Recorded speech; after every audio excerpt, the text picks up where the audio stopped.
தவிசாளருக்கு வழங்கிய எந்த சலுகைகளுமே பெறாமல் சம்பளமோ அல்லது அவர்களுக்கான தவிசாளருக்கு கிடைக்கக்கூடிய வரப்பிரதாசங்கள் எதுவுமே பெறாமல் நான் என்னுடைய சொந்த வாகனத்தையும் அவர்களுக்கு எனக்கு தரப்பட்ட அந்த சம்பளத்தை கூட எங்களுடைய மக்களுக்காக நான் கொடுத்த வரலாறுகள் அதிகம். அதே போன்றுதான் இந்த உயரிய சபையிலே எனக்கு கிடைக்கின்ற சம்பளமோ அல்லது சலுகைகளோ என்னுடைய மக்களுக்கு பகிர்ந்தளிப்பேனே தவிர ஒரு ரூபாய் கூட என்னுடைய சொந்த செலவுக்காக நான் சொந்த நிதிக்காக நான் பெறமாட்டேன் என்று இந்த உயரிய சபையிலே சாட்சி கூறுகின்றேன். அதே போன்றுதான் எங்களுடைய சுமார் 9 வருட காலமாக எங்களுடைய பொதுச்சந்தை உடைக்கப்பட்டு அதில் புனர்நிறுத்தானம் வேலை செய்யப்பட்டும் இருந்தும் கூட அது முடிக்கப்படாத ஒரு துப்பாக்கி நிலைமை காணப்படுகின்றது. ஆகவே அதற்கான போதிய அளவு நிதிகளை ஒதுக்கீடு செய்து அந்த பொதுச்சந்தையை முடிவுறுத்தி தருமாறு இந்த உயரிய சபையை வேண்டிக் கொள்கின்றேன். இந்த நாட்டின் நட்பிரஜையாக பெற்று வளர்த்த சமூகத்தின் கனதியான பொறுப்பை சுமந்து நிற்கும் மக்கள் பிரதிநிதிகள் ஒருவனாக ஆளாக்கிய அன்பான தந்தை முகமது ரிசாலி அவர்களுக்கும் பாசமிகுதாய் சுபைதா உம்மா அவர்களுக்கும் மனைவி, பிள்ளைகள், சகோதர சகோதரிகள் மற்றும் குடும்பத்தினர், நண்பர்கள் அனைவரையும் இந்த அரசியல் பயணத்தின் அன்று தொடக்கம் இன்று வரை ஈடுபட்டு எனக்கு தன்னம்பிக்கையின் தைரியமும் தந்தமைக்காக அனைவருக்கும் இதயபூர்வமான நன்றிகளை காணிக்கையாக்கிக் கொள்கின்றேன். எனக்கான அரசியல் அடையாளத்தை தந்து தேசிய ரீதியில் அங்கீகாரத்தையும் தந்த நான் என்றும் கௌரவம் மதிக்கின்ற மரியாதைக்குரிய முஸ்லிம் சமூகத்தின் உரிமை குரல் எனது பேரியக்கமான ஸ்ரீலங்கா முஸ்லிம் காங்கிரசின் தேசிய தலைவர், முன்னாள் அமைச்சர், சட்ட முதுமானி சகோதரர் கௌரவ அல்ஹாஜ் ரவுஃப் ஹக்கீம் அவர்களுக்கும் அதே போன்று எங்களுடைய கட்சியுடைய செயலாளர் ஜனாதிபதி சட்டத்தரணி நிசான் காரியப்பர், அதே போன்று கட்சியுடைய தவிசாளர் அப்துல் மஜீத், உச்சகுட உறுப்பினர்கள், மாவட்ட பிரதேச அமைப்பாளர்கள், முன்னாள் பாராளுமன்ற உறுப்பினர்கள், முன்னாள் நகரசபை பிரதேச சபை உறுப்பினர்கள், கட்சியுடைய செயல்பாட்டாளர்கள், ஒட்டுமொத்தமாக அனைவருக்கும் நான் நன்றியை தெரிவித்துக் கொள்கின்றேன். குறிப்பாக மட்டக்களப்பு மாவட்டத்திலே எமது கட்சியின் வெற்றிக்காக அயராது பாடுபட்ட கௌரவ பாராளுமன்ற உறுப்பினர் கலாநிதி எம்எல்ஏ ஹிஸ்புல்லா அவர்கள் உட்பட கல்குடா தொகுதி அமைப்பாளர் சகோதரர் வேட்பாளர் சட்டத்தரணி ஹபீபுர் ரிஃபான் அவர்களையும் என் மீது நம்பிக்கை கொண்டு எனக்கு ஆதரவு வழங்கிய காத்தாங்குடி, ஏறாவூர், கட்குடா வாக்காளர் நெஞ்சங்கள் அனைவருக்கும் என் மீது நட்புறவு கொண்ட அடிப்படையில் வாக்களித்த சகோதர இன தமிழ் உறவுகள் இவ்விடயத்தில் நான் நன்றி கூட கடமைப்பட்டுள்ளேன். மற்றும் இந்த தேசத்திலே ஊழலற்ற நெல்லாட்சியை ஏற்படுத்துகின்ற வகையிலே ஒட்டுமொத்தமாக ஒரு மாற்றத்தை தேடி நின்ற வேளையில் எங்களுடைய அனுரகுமார திசாநாயக்க அவர்கள் ஒட்டுமொத்தமாக எமது மக்கள் ஆதரவை பெற்று பொறுப்பேற்ற ஜனாதிபதியாக பொறுப்பேற்றிருக்கின்ற அதே போன்று எங்களுடைய இந்த உயரிய சபையிலே 159 பேர்களை கொண்டு ஆட்சி அமைத்திருக்கின்ற ஆளுங்கட்சிக்கும் நான் இந்த வகையிலே நான் இந்த இடத்திலே அவர்களுடைய செயல்பாடுகளுக்கும் மக்களுடைய சேவைக்குமாக அவர்களுடைய மக்களுக்குரிய தொடர்ந்து அவர்கள் வாக்குறுதி அளித்ததன் அடிப்படையில் பணியாற்ற வேண்டும் என்ற அடிப்படையிலேயே நான் வாழ்த்துக்களை தெரிவித்துக் கொள்கின்றேன்.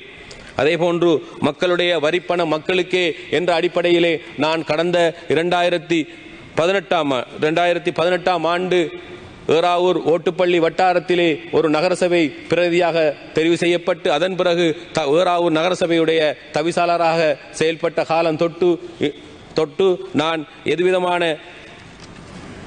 தவிசாளருக்கு வழங்கிய எந்த சலுகைகளுமே பெறாமல் சம்பளமோ அல்லது அவர்களுக்கான தவிசாளருக்கு கிடைக்கக்கூடிய வரப்பிரதாசங்கள் எதுவுமே பெறாமல் நான் என்னுடைய சொந்த வாகனத்தையும் அவர்களுக்கு எனக்கு தரப்பட்ட அந்த சம்பளத்தை கூட எங்களுடைய மக்களுக்காக நான் கொடுத்த வரலாறுகள் அதிகம். அதே போன்றுதான் இந்த உயரிய சபையிலே எனக்கு கிடைக்கின்ற சம்பளமோ அல்லது சலுகைகளோ என்னுடைய மக்களுக்கு பகிர்ந்தளிப்பேனே தவிர ஒரு ரூபாய் கூட என்னுடைய சொந்த செலவுக்காக நான் சொந்த நிதிக்காக நான் பெறமாட்டேன் என்று இந்த உயரிய சபையிலே சாட்சி கூறுகின்றேன்.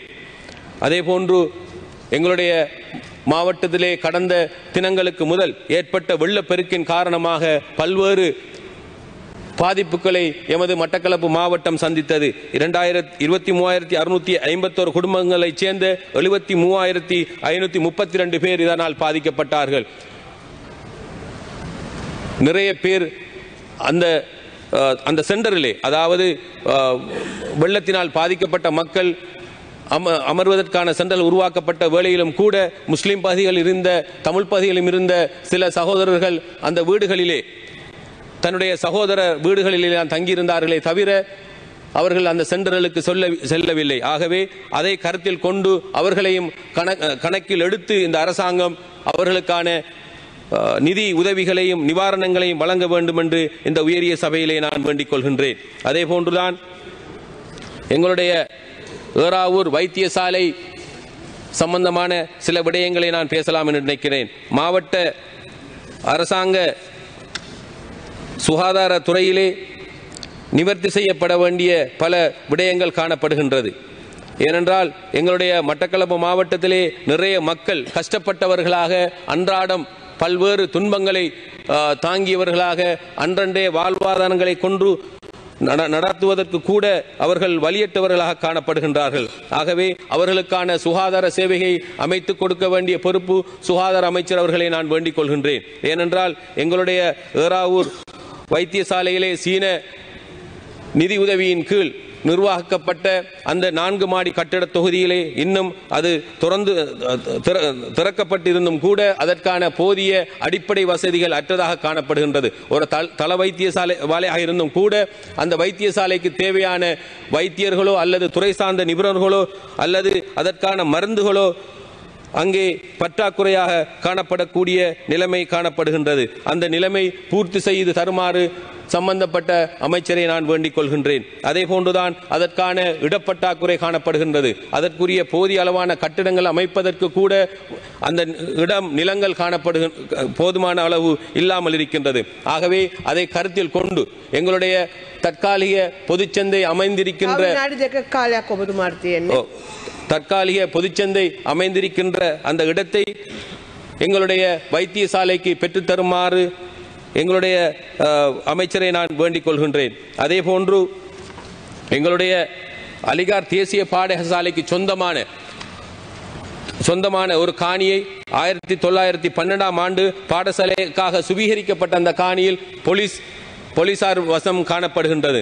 ஆகவே அந்த காணியை பாடசாலைகளுடைய மாணவர்களுடைய நலன் கருதி போலீசாருக்கான ஒரு நிரந்தர கட்டிடத்தை பெற்றுக் கொடுத்து அந்த காணியை விடுவித்து பாடசாலைக்கு பெற்றுத்தருமாறு சம்பந்தப்பட்ட அமைச்சரை நான் வேண்டிக் கொள்கின்றேன்.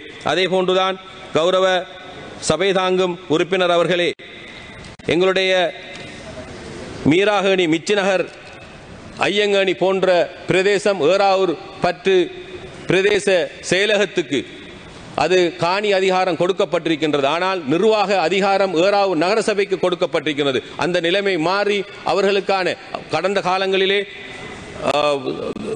காலங்களிலே அவர்களுக்கான அனைத்து விதமான காணி எல்லையில் பிரச்சனைகள் வருகின்ற பொழுது உரிமை திட்டத்தின் கீழ் சுமார் 30 வருட காலமாக அந்த மக்கள் உறுதியற்றவர்களாக மிச்சிநகர், மீராகேணி, ஐயங்கேணி போன்ற பிரதேச மக்கள் காணப்படுகின்றார்கள். ஆனால் கடந்த ஆட்சியின் போது உரிமை திட்டத்தின் கீழ் 5-6 வருடங்கள் இருந்தவர்களுக்கு கூட அங்கே உறுதி வழங்கப்பட்டது. ஆனால் ஏறாவூர் பற்று பிரதேச செயலாளர் அவர்களுக்கான உறுதியை சுமார் 30-35 வருட காலமாக இன்னுமே அவர்களுக்கான நிரந்தர உறுதிகளை வழங்கப்படாத ஒரு துப்பாக்கிய நிலைமை காணப்படுகின்றது.